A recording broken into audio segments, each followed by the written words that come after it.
Okay, unlike living in a house, when you live on a yacht, if you're in a marina every day, you can be plugged into shore power, then it's like living in a house. But if you spend an awful lot of time on moorings or on anchor like we do, then electricity is a problem. You have to create it, basically, yourself. Nobody's got a coal burning power station around here.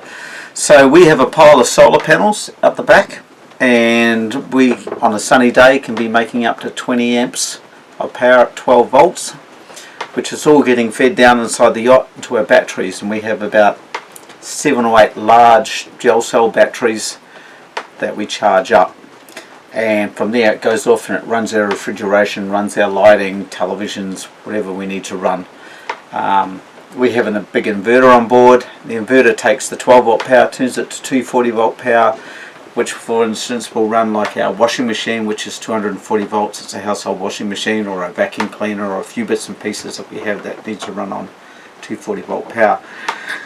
So power can be an issue on a boat. Fortunately, solar panels are really cheap now.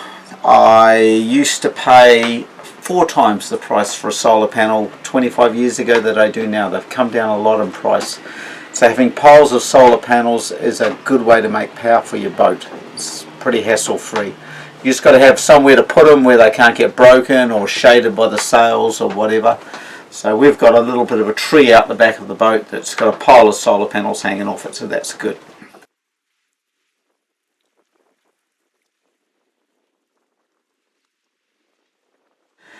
But on overcast rainy days, which is what we've got today, our solar panels are producing very little, 2-3 amps, and normally they're producing 15-20.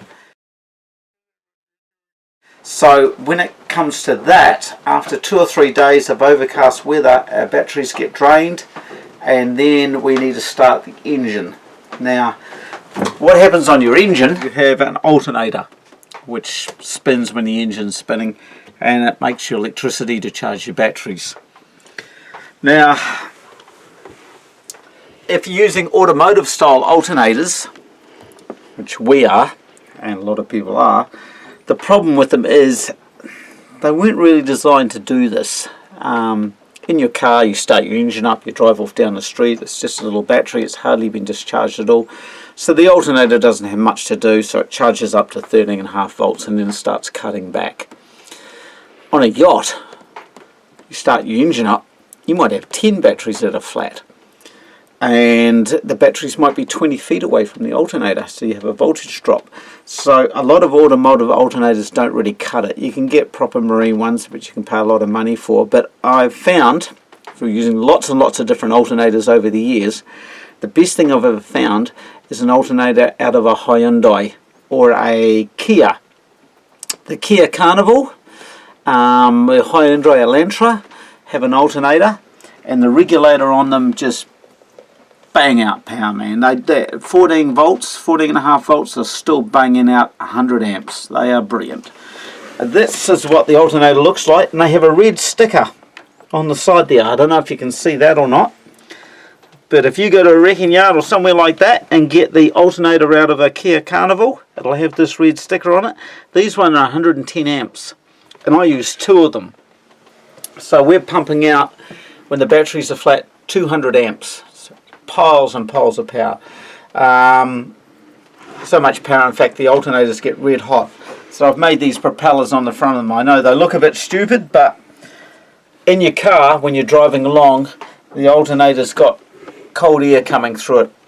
These alternators sit in a hot engine compartment that's, you know, not getting any cold air. So they can be over 100 degrees within 2 minutes. You can spit on them and the spit will boil within 2 minutes when they're running flat out. So by building this little fan thing on the front of it, it cools the belt down, it cools the pulley down, it cools the alternator down. They last much longer. I'll get 5-6 years out of one of these alternators because, man, I really give them hell.